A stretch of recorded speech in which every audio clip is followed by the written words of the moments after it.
Before we get started, a quick mention to Ben Youngs, who has sadly pulled out of the Lions tour this summer following the sad news regarding his sister-in-law's fight against cancer. It's obviously a terrible time for them, and family is, of course, the most important thing.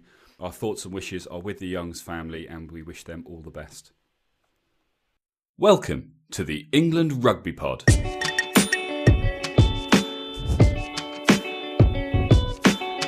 Thanks for downloading episode 11, a slightly unscheduled episode looking at the announcement for the Rugby World Cup 2019 groups. You're listening to the England Rugby Pod, the rugby podcast that believes England will win the World Cup in 2019. Good morning, England Rugby Pod fans. We are today doing a slightly unscheduled episode, although not overly unscheduled. We've obviously known this was coming for a while. It is, of course, the World Cup, the 2019 Rugby World Cup draw.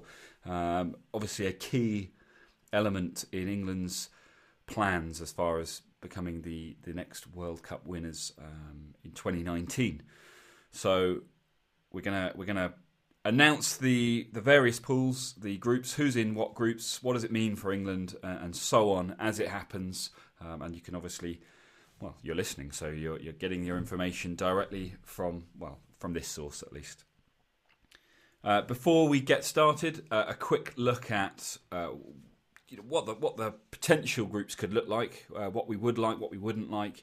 I think we'll start with what would be an easy group for us, an easy pool, and that would be obviously England in the top spot, Scotland probably over South Africa, Wales or France, Georgia I would think over Argentina, Italy or Japan, even though I think any of those are probably okay. Certainly if we end up with Argentina, we've got 2 games against them this summer, so a good test early on to see what we might expect in 2019. And then, of course, tiers 4 and 5 as yet unknown. I guess Fiji would be the one to avoid, but at the same time, I'm not sure that they would offer us a challenge that would risk our march to glory. So, not so worried about tiers 4 and 5, at least not at the moment.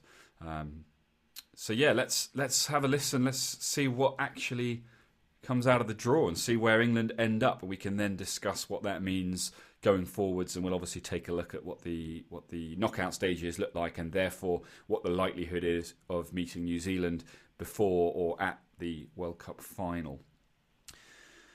So starting with Group 5, this of course is broken down into 4 pools, A, B, C and D, and within each pool you've got Tier 1, Tier 2, Tier 3, Tier 4 and Tier 5, or Groups 1 to 5. So starting with Group 5, and in Pool A, it is the playoff winners. In Pool B, the winners of the repechage. In Pool C, Oceania 2. And in Pool D, it's Americas 2. So that completes Group 5. Group 4, another one that is as yet unknown. I think the official announcement will come at the end of next year, after the completion of the global qualifying process. There's 83 teams involved, although we can probably speculate on most of those positions based on past performances and current performances. But Group 4, in Pool A, Europe 1. In Pool B is Africa 1. In Pool C is America 1, and therefore, of course, in Pool D is Oceania 1. So that's Europe 1, Africa 1, America 1 and Oceania 1 in that order, A to D. That completes the kind of the unknowns.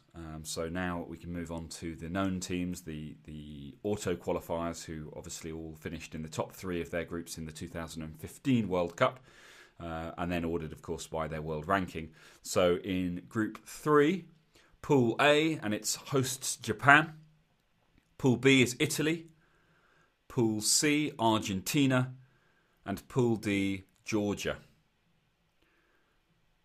Group 2, Pool A, Scotland. So Scotland and Japan are together again in the 2019 Rugby World Cup.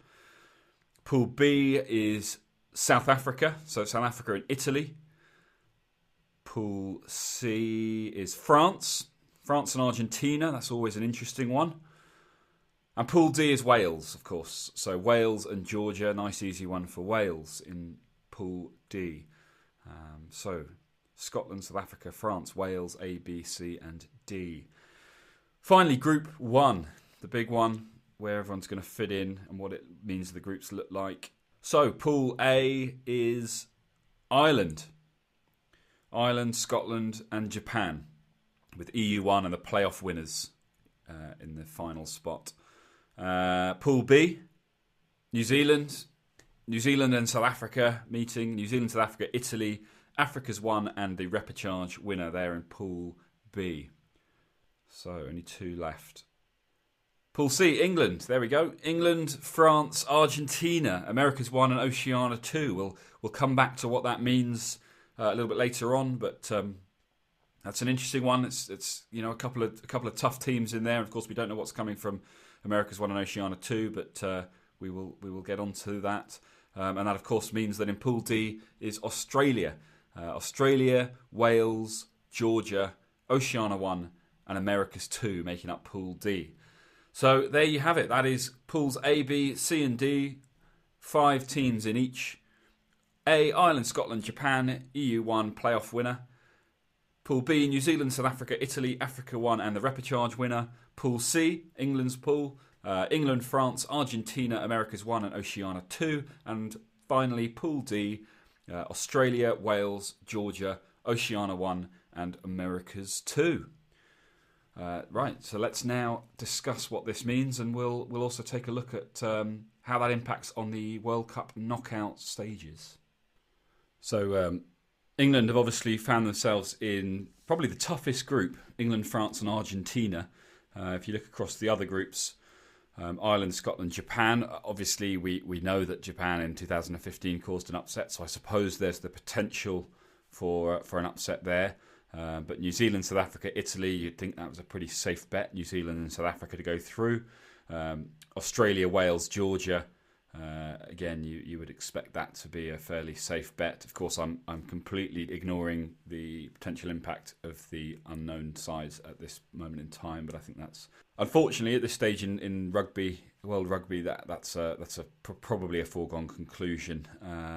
But yeah, England, France and Argentina, it's the one group where it's not obvious what's going to happen. So it will be interesting. It will be interesting to see how that pans out. Although I think the issue there is really for France and Argentina. I'm touching wood at the moment just to make sure that I don't jinx us. But I'd like to think, given that we're pretty confident England are winning this World Cup, it does mean that France and Argentina have got a bit of a shootout for runner-up in that group. However, winning Group C, given that New Zealand will undoubtedly win Group B, does mean that a meeting with the All Blacks would come in the semi-final, not the final. If we assume that everybody wins their groups in the order that they're in right now, so Ireland first, Scotland second, New Zealand first, South Africa second, England first, France, for the sake of argument, second, and Australia first, Wales second, then England would play Wales in the quarter-final as the winner of Group C against the runner-up of Group D. They would play New Zealand in the semi-final, because we're assuming that New Zealand will beat Scotland in the quarters. They'll then face us in the semis, and obviously a big assumption that we beat New Zealand in the semi-finals. We're then looking at either Ireland, South Africa, Australia or France, depending on who wins the quarters and then obviously subsequently the semi-final. So, and a difficult one to call. I suspect I'm going to say France are out of that one. So you're Ireland, South Africa, Australia. South Africa haven't been great. Take them out. So it's Ireland, Australia. And, Ireland have beaten New Zealand. Australia are certainly not at their best. How they'll look in 2019 remains to be seen. But there's probably a very good chance that you're looking at Ireland in a final. So this could be an England-Ireland World Cup final, which would make for a pretty exciting World Cup. And I can't wait to see what happens.